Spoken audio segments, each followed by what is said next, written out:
Abre sua Bíblia no livro de Ageu. Ageu é considerado na teologia um profeta menor. Ele provavelmente escreveu este livro na época do exílio babilônico, os 70 anos que Israel ficou no exílio babilônico. E por serem apenas 2 capítulos do livro de Ageu, às vezes a gente não lê. Mas tem muitas informações importantes no livro de Ageu, que hoje eu quero, se você me permitir, em cima do livro de Ageu, contar um pouquinho da minha infância e da minha adolescência que tem a ver com o que nós vamos ler. Porque esses dias eu estava me questionando. Existem muitas pessoas que trabalham muito e não vencem na vida. Você conhece alguém que é trabalhador, mas até hoje só está trabalhando? Só está suando? Você conhece alguém que é trabalhador, mas só sua? Conhece? No teu caso? Meu Deus. Olha o dia da libertação chegando aí, ó. Você conhece alguém que tem tudo para dar certo, mas nunca dá? Conhece alguém assim? Poxa, porque tem gente que não está dando certo, você sabe, mas é claro que não vai dar certo do jeito que ele é, né? Esse comportamento maluco aí. Tem gente que você olha e sabe por que não dá certo. Agora tem gente que tem tudo para dar certo e não dá. Mas fez boa faculdade. Eu fico pensando, sabe como é que começou esse questionamento? Permita-me contar um pouco da minha intimidade. Porque essa semana eu falei muito com amigos meus de infância. Que eu estou indo ao Rio de Janeiro, sou criado no Rio de Janeiro. Estou indo ao Rio de Janeiro pregar essa semana e acabei entrando no grupo lá de amigos de infância. Falei, estou indo, vamos nos encontrar. E eu comecei a ver que todos eles tinham muito mais chance do que eu na infância e na adolescência. Fizeram faculdades boas. Os pais tinham condições financeiras. Tinha tudo certo. Mas quando eu paro para pensar no que Deus fez na minha vida, eu não estou falando como pregador, mas na minha vida empresarial, nos negócios, em tudo que Deus fez na minha vida, eu paro para pensar, por que eu? Porque eu errei mais do que eles. Eu vim do -1, eu não vim do 0, eu vim do -1. Eles podiam ter vindo, eles vieram de lugares muito mais bem preparados. Tem gente que tem tudo para dar certo e não dá. Tem gente que tem um diploma na parede e não consegue nem emprego na área que está formado. Tem gente que fez curso disso, curso daquilo. É filho de fulano, filho de cicrano, fez tudo, mas as coisas não andam. E se anda financeiramente, emocionalmente está travado. Sentimentalmente não se encontra. Tem um vazio na alma que não se pode explicar. E eu comecei a questionar, da onde vêm as bênçãos inexplicáveis da nossa vida? Porque as explicáveis são fáceis de identificar. Plantei, colhi, fácil de explicar. Investi certo, lucrei, fácil de explicar. Existem bênçãos que são explicáveis, mas tem bênçãos inexplicáveis, do tipo, por que eu? Por mim, na minha cabeça, eu nem conseguiria estar aqui, como é que eu cheguei aqui? Como pode? É tipo Davi, o rei Davi, tendo feito o que fez, matado inocente, adulterado e tal, e ficar de pé e terminar bem. Tipo assim, como pode? É inexplicável essa bênção, não consigo entender. Porque pela justiça, ele tinha que pagar. Pagou de certa forma, mas não como a gente gostaria. A gente gosta bem de ver os outros morrer. Errou, tem que morrer, tem que ser decapitado. E a gente é assim. É por isso que notícia ruim na internet e no jornal dá audiência. Porque a gente gosta de ver a tragédia e a gente quer ver o final mais triste possível. Mas Deus tem uma justiça diferente da nossa. Graças a Deus. Porque se Deus fosse nos julgar como a gente julga os outros, estava todo mundo aqui fulminado. Vou parar por aqui, senão vai ficar pesado. Vou para a parte da bênção. E aí vem o livro de Ageu e diz o seguinte, capítulo 1. No 2º ano do rei Dário, no 6º mês, no 1º dia do mês, veio a palavra do Senhor por meio do profeta Ageu, a Zorobabel, filho de Sealtiel, governador de Judá. Sealtiel era o quê? Governador de Judá. Mas também a palavra veio a Josué, filho de Josadaque, o sumo sacerdote. Então a palavra do Senhor veio para duas personalidades. Uma personalidade política e uma personalidade espiritual.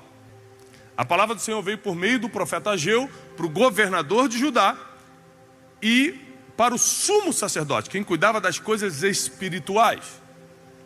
E a palavra dizia o seguinte, versículo 2: assim fala o Senhor dos exércitos, este povo diz, o tempo ainda não é chegado, o tempo em que a casa do Senhor deve ser edificada ainda não chegou. Então veio a palavra do Senhor por meio do profeta Ageu dizendo, acaso é tempo para vocês habitarem em casas que estão forradas, mas a minha casa ficar deserta?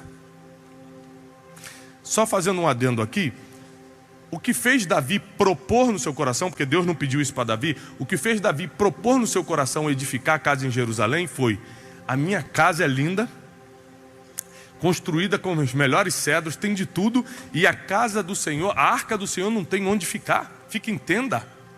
É um incômodo de, Deus me deu tudo e eu não estou devolvendo. A mesma coisa que acontece com Davi, começa agora de uma forma não orgânica, como Davi foi orgânico. Eu que estou incomodado. Aqui, Deus começou a falar com o povo, é diferente. Davi propôs no seu coração, já que no exílio babilônico, Deus manda uma palavra para o povo, através do profeta Ageu, para uma personalidade política e outra espiritual, dizendo, vocês estão confortáveis onde estão? Porque a minha casa está deserta.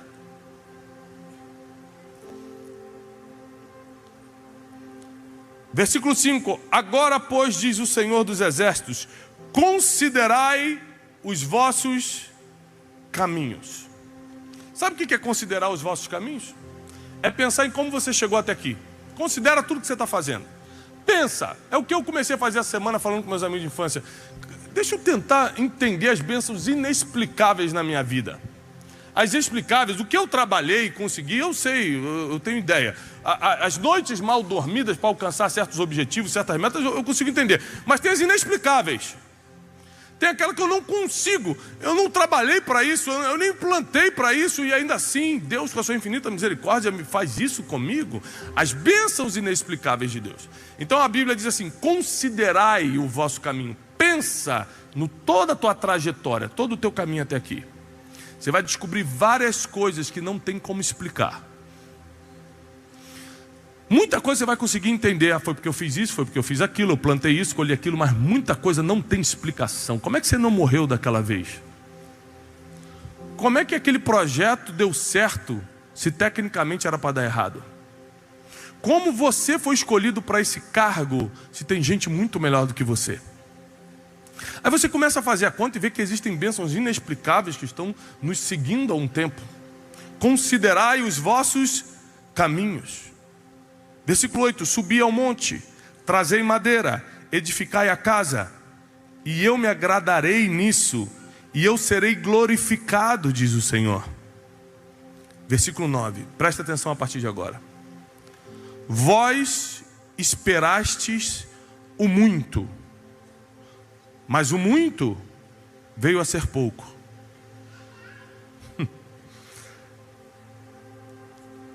E quando o trouxeste para casa, o pouco que tinha eu dissipei num sopro. Por quê? Disse o Senhor dos exércitos. Porque a minha casa continua deserta. E cada homem corre para a própria casa. Portanto, o céu que está sobre vocês, eu retenho o orvalho. E a terra que vocês pisam, eu seguro os frutos. E ainda mandarei vir uma seca sobre a terra e sobre os montes, sobre milho, sobre o vinho novo, sobre o azeite, sobre tudo que a terra produz, e sobre os homens, sobre o gado, e sobre todo o trabalho das mãos. Então Zorobabel, filho de Sealtiel, e Josué, filho de Josadaque, sumo sacerdote, e todo o restante do povo, obedeceram à voz do Senhor e às palavras do profeta Ageu, assim como o Senhor seu Deus o enviara, e o povo temeu diante de Deus. Então falou Ageu, o mensageiro do Senhor, a mensagem do Senhor ao povo, dizendo: eu estou com vocês, diz o Senhor. E o Senhor suscitou o espírito de Zorobabel, filho de Sealtiel, governador de Judá, e o espírito de Josué, filho de Josadaque, sumo sacerdote, e o espírito de todo o povo, e eles vieram e começaram a fazer a obra da casa de Deus. Porque eu li todo o capítulo 1 de Ageu para você? Porque grandes traumas na minha vida estão ligadas a isso aqui. Por isso que eu pedi permissão para contar um pouco da minha vida para vocês. Eu sou filho de pastor e militar. Então, para quem aqui é crente há muito tempo, sabe que ser crente há 30, 40 anos atrás, na minha época, a religiosidade era muito forte. Jogar bola era um problema, para você ter uma ideia. Mas eu tive um pai que conseguiu, apesar da época, distanciar muito o que era espiritualidade, o que era religiosidade, e foi um bom pai para a gente. Meu pai tinha um salário de marinha, de militar, e com esse salário, tecnicamente, eu faço as contas hoje, daria para a gente viver em classe média baixa. Ou seja, daria para a gente estudar e comer bem.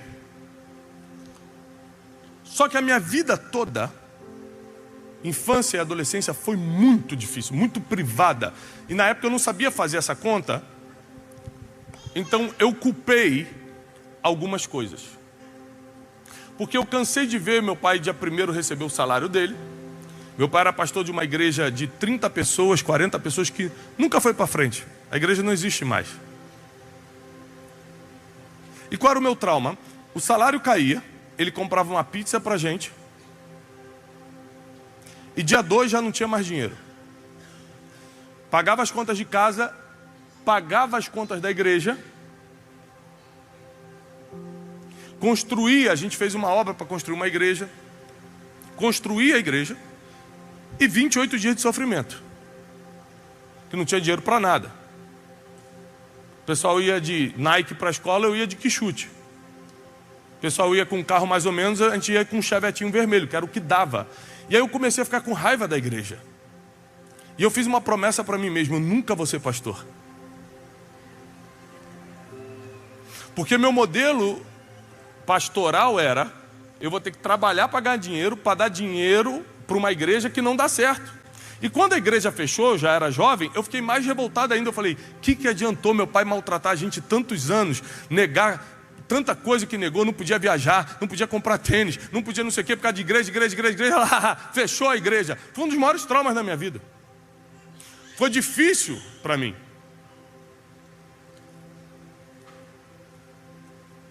A gente passou muitas privações por causa disso. Então, só teve um jeito de eu me libertar. Para que hoje eu pudesse ser um pregador, não sou pastor de igreja, mas sou um pregador,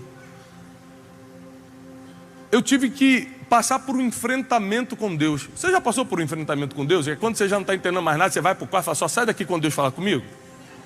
Já aconteceu contigo? Só quem é crente entende isso, né? Aqui a gente acha, o crente acha que pode tirar satisfação com Deus. A gente tem essa mania.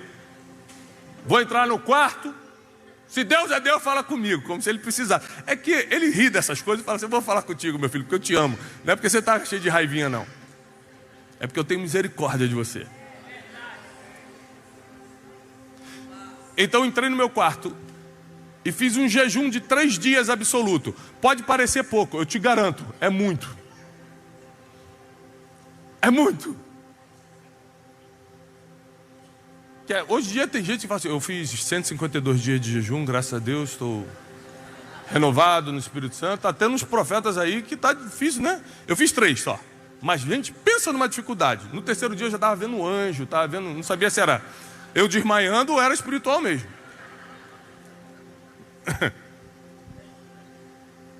Entrei no meu quarto e comecei a confrontar Deus. Falei: Deus, o que está acontecendo na minha vida? Por que acontece o que acontece na minha vida? Porque a gente passou por tanta coisa. Meu pai podia ter... Eu estudei em colégio público, meu pai podia ter pago um bom colégio para mim. Eu queria me curar para não ter nada contra o meu pai. Eu queria me curar para não ter nada contra a igreja. Eu era temente a Deus mesmo com esses questionamentos, então entrei para brigar com Deus no quarto. Falei, Deus só sai quando Deus falar comigo.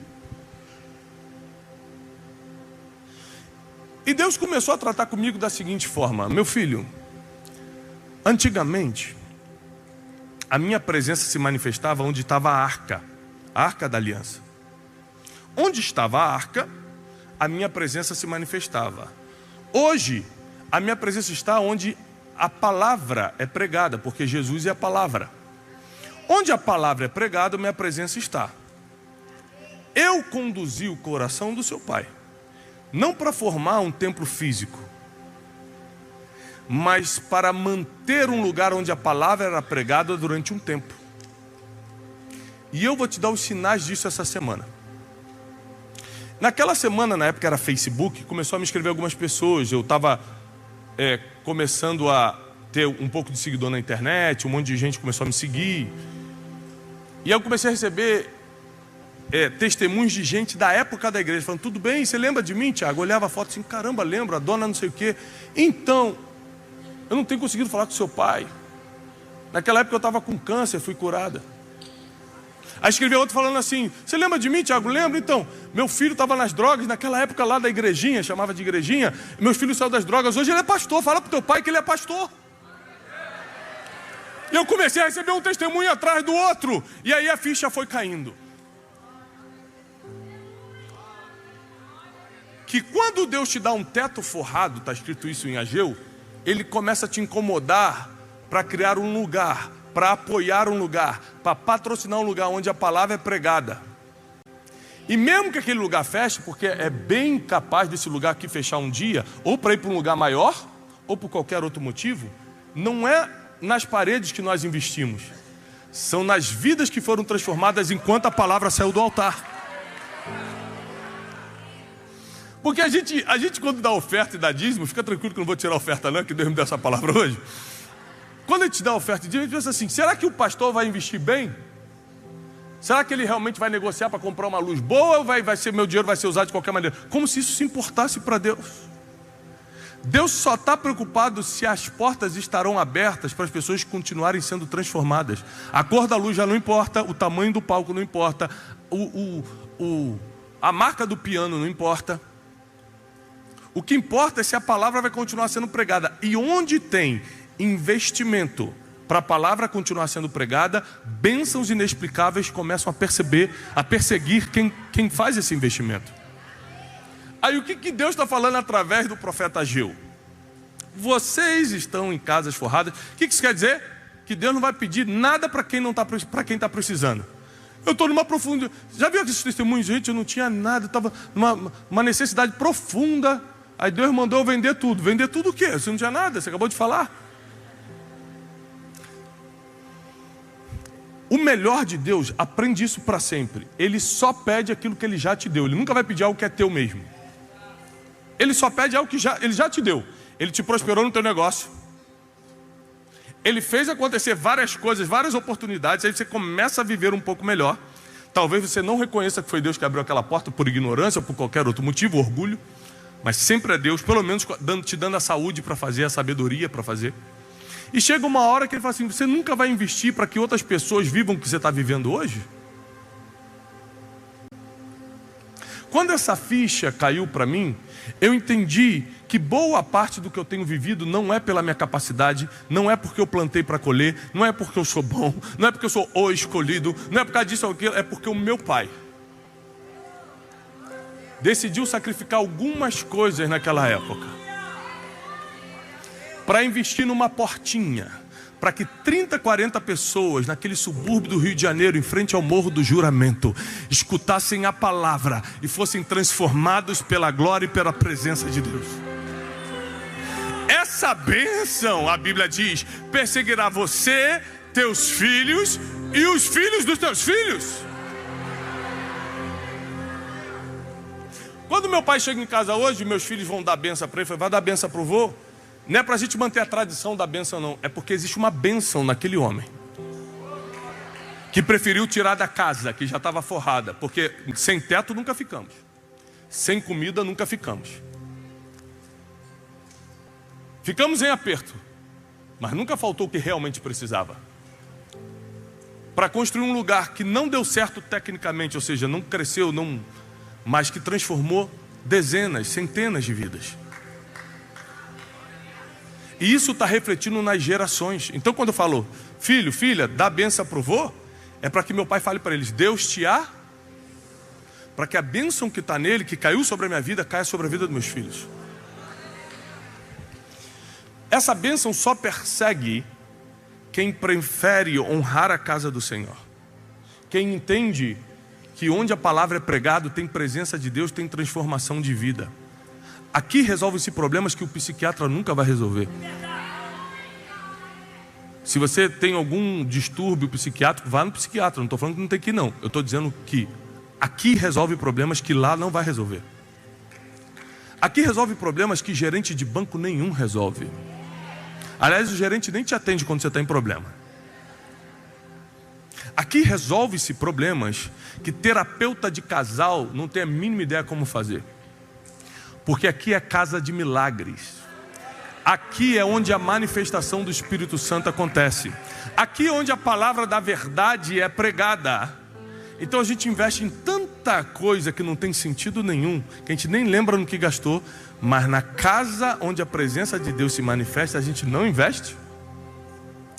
Você não entra numa loja e fica questionando, por que esse casaco custa isso?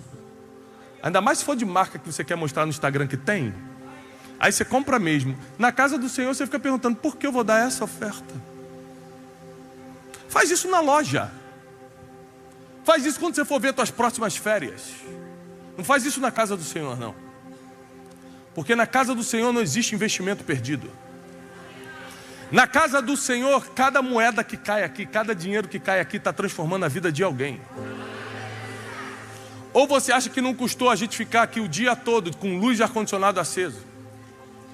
Para que a presença de Deus se manifeste. Quando eu cheguei aqui tinha um monte de criança deitada no altar. A primeira coisa que eu falei, por que eu não trouxe meus filhos? Eu pagaria qualquer coisa para meus filhos terem experiências diárias com o Senhor. Você está no lugar onde você não paga para entrar, mas teus filhos veem a glória de Deus. O tempo de questionamentos ignorantes e burros acabou na nossa vida. Acabou isso. Quem aqui já foi na balada? Quem era da balada antes de se converter? Meu Deus, todo mundo? Não tem que fazer uma boate gospel aqui então, não é possível. Todo mundo era da balada? Aí você está na balada e vai pedir uma garrafa de uísque. Aí você discutia com o garçom o preço da garrafa de uísque? Nada. Manda vir. Ainda mais você querer se aparecer para os outros. Na casa de Deus quer fazer conta. Retiro está caro dos jovens.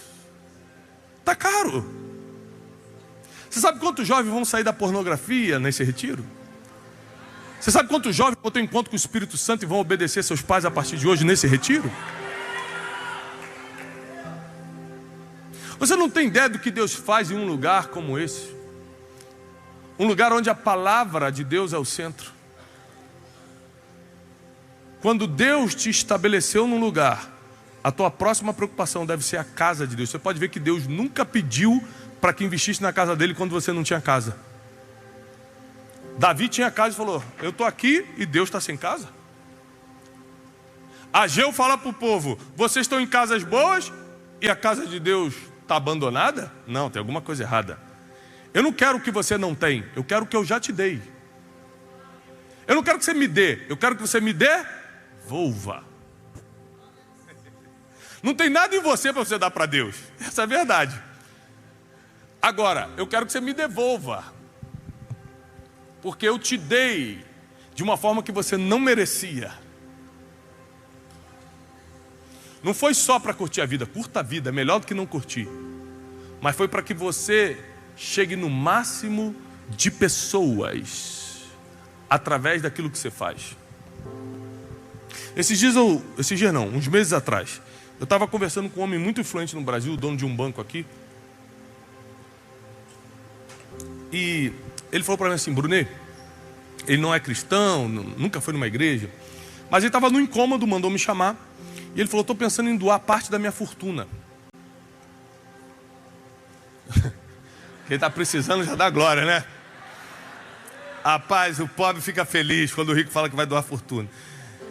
Ele falou, estou pensando em doar parte da minha fortuna para os pobres. Eu falei, que bom. O que você quer resolver? Um problema seu ou o problema deles? Porque o problema deles você não vai resolver. Agora o seu você vai resolver, você vai se sentir melhor. Você ganhou muito dinheiro na vida. É um cara que está com 70 bilhões hoje. Então ele quer doar 1, 2 bilhões, não vai fazer muita falta para ele. Mas ele quer fazer isso, adivinhe por quê? Porque ele está preocupado com as pessoas? Por que você acha? Vamos lá, você é uma pessoa inteligente. Por que você acha que ele quer fazer isso? Meu Deus, cada um fala uma coisa. Ele quer se sentir melhor, ele quer ficar bem com Deus sem ir à igreja, sem ler a Bíblia, sem se afastar dos pecados. Ele quer continuar fazendo o que ele faz escondido, mas já ajudei os pobres, então agora eu vou para o céu, né? Tá tudo bem. Eu falei assim, olha, se você vai fazer pelos outros, primeiro não vai ajudar. Pega R$1 bilhão, distribui tudo em comida para os pobres. Imagina isso agora. Daqui a 3 dias, o pobre está como de novo? 3 dias. Só 3 dias. Está como? Hã? Com fome. Com fome.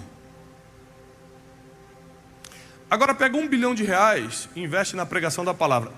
Eu falei isso com ele, sem ele nunca ter entrado na igreja. Eu falei, você tem Bíblia? Não. Liguei para o meu secretário na hora, compra uma Bíblia agora, arranja uma Bíblia, passa no escritório e traz aqui nesse endereço. Aqui nos Jardins. Comprei a Bíblia e levei para ele e falei assim, ó, investe R$1 bilhão na pregação da palavra. E você vai ver gente nunca mais tendo necessidade de nada.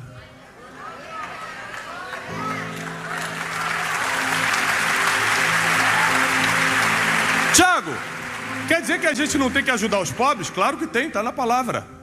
Mas não é isso que vai resolver o mundo, porque Jesus disse, os pobres sempre tereis convosco, ou seja, nunca vai acabar. Você pode doar toda a tua fortuna que não vai resolver o problema. Está escrito, não sou eu que estou falando. Não é minha estatística, não. É a Bíblia. Mas a pregação da palavra tira a pessoa de qualquer situação. Depressão, tira. Casamento quebrado, tira. Situação financeira degradante, tira. Pecados acumulados, tira. Drogas, tira. Alcoolismo, tira. Então a pergunta é inteligente aqui para você. Onde tem que ir o nosso investimento que sobra do que Deus já nos deu para sustentar? Deus não está falando, deixe de comer 3 meses, meu filho, e doa. Deus não está falando isso, não está escrito isso. Deus está falando, você já está forrado. Está escrito a palavra forrado. Eu fiquei assustado quando eu li. Você está comendo. Eu coloquei tuas contas em dia. Eu fiz isso, eu fiz aquilo. E você não vai investir para minha casa continuar fazendo o que tem que fazer? Então saiu uma palavra do profeta Ageu. Ele reuniu uma figura política e uma religiosa e disse, ó, o Senhor disse isso. Os dois concordaram, a partir de hoje faremos. Quando tem concordância entre os poderes, a cidade se rende. A cidade toda Judá disse, nós serviremos ao Senhor e construiremos a sua casa. Então Ageu voltou e falou o seguinte, então o orvalho que estava retido vai começar a cair novamente. Os frutos da terra que não cresciam vão crescer novamente. Ou seja, a prosperidade de coisas que você não sabe nem de onde está vindo vão continuar, vão começar a te perseguir. Convites que você não estava nem sabendo que poderia receber vão chegar por e-mail, por telefone, por WhatsApp, vão bater na porta da tua casa. E você não vai saber explicar. A Bíblia diz que Deus não divide a glória dele com ninguém. O bonito de ser abençoado por Deus, pastor Lucas, é que quando você é abençoado por Deus, não tem como você contar a história como foi, porque você nem sabe como aconteceu. Aí você não rouba a glória dele. A pessoa vem e diz, como é que você foi tão abençoado? Eu falo, cara, eu não sei. Foi Deus. Não tem como explicar essa cura, não tem como explicar esse milagre, não tem como explicar essa provisão, não tem como explicar o que está acontecendo. Foi Deus, porque Deus não divide a glória dele com ninguém. Então quando ele fizer na tua vida, vai ficar claro que é por causa dele. Você fala, Tiago, é que eu tenho tão pouco, eu estou passando tanta coisa. É porque você não leu a Bíblia. Porque na Bíblia tem uma mulher viúva que tinha 2 moedinhas. E quem vai fazer a análise desse texto não é nenhum profeta, nem um grande apóstolo, é o próprio Messias. Jesus debruça sobre o gasofilaço e fica olhando. A Bíblia diz que ele estava olhando assim, ó. Veio pessoas muito ricas e botaram dinheiro. Jesus olhou falando: nada, nada. Deu 1 milhão? Eu sei quanto você tem na conta, isso não é nada. Veio uma velhinha, uma viuvinha com 2 moedas. Jesus falou: nossa, que dinheiro, que coração. E aí todo mundo começou: peraí. Mas os caras que botaram muito dinheiro, ela botou duas moedinhas. Mas ela colocou de tudo que... Ela colocou tudo que tinha. Ela falou o seguinte: minha confiança está tão grande em Deus, que como eu não tenho para fazer o que eu tenho que fazer, eu vou colocar onde resolve. Porque quando eu coloco onde resolve, não só o meu problema encontra a solução, mas o problema de todo mundo que entra nesse lugar que resolve. E eu descobri que a bênção que estava sobre a minha família, meus irmãos, meus filhos, e vai estar sobre os filhos dos meus filhos, não tem a ver com a nossa capacidade, nem com a universidade que fizemos, e nem com nossos empreendimentos que geram recursos. Tem a ver que nós não abandonamos a obra da casa do Senhor. E sabe o que mexe comigo? Eram só 30 pessoas na época. Hoje eu falo com 20 milhões por semana pela internet. 20 milhões de pessoas. Toda semana. Você junta todas as impressões do Instagram, do YouTube, do Facebook, são 20 milhões de contas únicas que assistem nosso conteúdo de alguma forma. Mas quando nós tirávamos do nosso para ofertar na construção, na obra da igreja, éramos só 30 pessoas. Ou seja, você acha que não tem que fazer porque é pouco, e Deus já está te vendo no futuro com muito. Porque a própria palavra diz que aquele que não é fiel no pouco, não será sobre o muito. Mas quem for fiel no pouco que Deus colocar agora na tua mão, sobre o muito Ele vai te colocar. Sobre o muito Ele vai te colocar. Então posso te dar um conselho? Trabalhe, ganhe dinheiro, muito melhor do que não ganhar. Gente, ser pobre é ruim, vou te falar, já fui. Não vale a pena, não tenta essa vida. Gente, é sofrido demais. Não faz isso não. É melhor ganhar dinheiro, mas só lembre-se do porquê você vai fazer isso. Mas só lembre-se que depois que você estiver forrado, Deus fica inquieto em ver pessoas morrendo na Cracolândia, no hospital do câncer, casamento se desfazendo. Não é nem por causa do casal não, é por causa dos filhos que vão sofrer absurdamente. Deus fica inquieto, podendo ter mais portas abertas, mais palavras sendo pregada. Então não se distraia com o que Ele tem te dado. Não se distraia com o que Ele tem te dado. Diversas vezes esse ano eu fui pregar em algum lugar, e Deus falou: deixa uma oferta aqui na igreja. Diversas vezes. E eu falava: pastor, qual é a necessidade da igreja? Ele falava: a gente tem que trocar tal coisa, tantos mil. Eu falei: eu vou ofertar isso. Não, você veio pregar aqui, eu que tenho que te dar uma oferta. Não, eu vou ofertar. Ele não entendia, porque Deus já estava me dizendo, há muitos anos atrás, já estava me mostrando que a bênção que eu colho hoje não é porque eu falo bem, porque tem gente que fala melhor do que eu.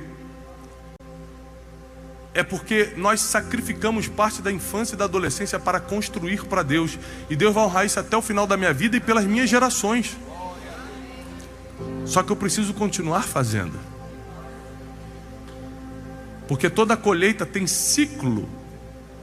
E se não tiver plantio, você encerra o ciclo.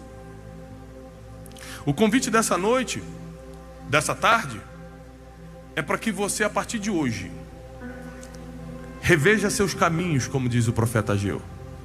Para pensar onde você estava em 2019 e vê onde você está hoje.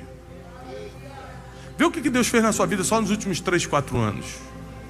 Vê se não chegou a hora de você começar a se preocupar mais com que a palavra dele seja espalhada do que com as suas próprias necessidades.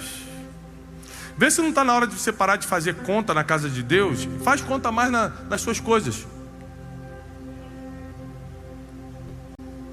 Das suas coisas você tem direito de fazer conta. Mas nas suas coisas você não quer fazer. Você compra na emoção. Para Deus você quer fazer. Não estou entendendo. Porque o que está vindo sobre a tua vida é o orvalho descendo do céu sobre tudo que você plantar. É fruto saindo da terra. O que está vindo sobre a tua vida nem olhos viram, nem ouvidos ouviram, nem jamais entrou no coração do ser humano. O que Deus tem preparado para aqueles que o amam. O que está vindo sobre a tua vida não tem explicação. É bênção inexplicável. Fica de pé. É bênção inexplicável. Vou te perguntar como aconteceu. Você vai dizer, não sei. Foi o Senhor. Foi o Senhor. Como você saiu dessa doença, desse diagnóstico, não sei, foi o Senhor. Como você saiu dessa crise, não sei, foi o Senhor. Como teu marido parou de fazer o que fazia escondido, não sei, foi o Senhor. Como foi que o teu filho que estava rebelde se endireitou, não sei, foi o Senhor. Onde tem palavra tem conserto. Repete comigo, onde tem palavra tem conserto. Repete comigo, onde tem palavra tem milagre. Então você tem que investir onde tem palavra.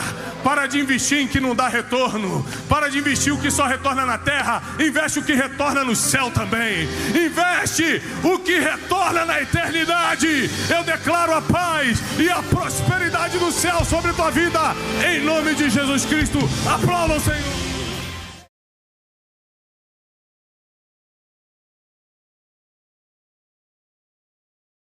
This is it. It's for us.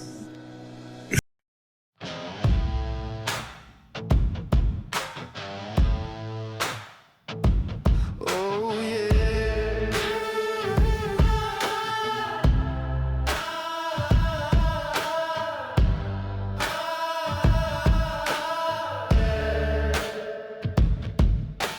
Wait for me, girl, wait for me. Wait for me, world, wait for me.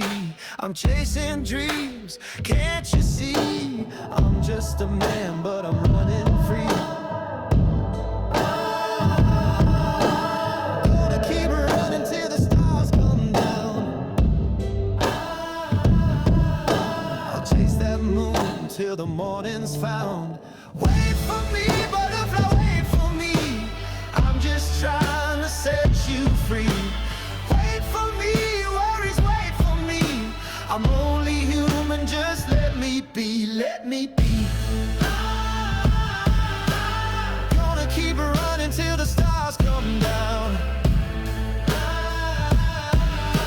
I'll chase that moon till the morning's found. I said, oh yeah, the sugar's gonna bring me to life. I said, oh yeah, the sugar's gonna make it alright. Give me that sweet apple pie. Gonna keep running till the stars come down. Chasing the moon, I won't slow down. Wait for me, butterfly, wait for me. I'm just trying to set you free. Wait for me, troubles, wait for me. I'm only human, just let me be, let me be.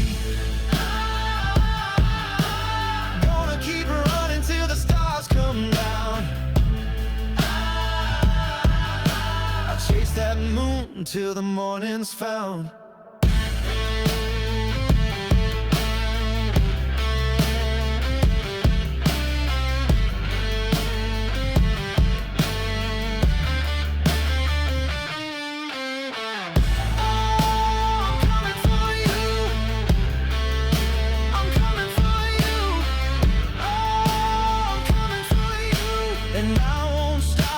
Till I do, yeah. Gonna keep running till the stars come down. I chase that moon till the morning's found.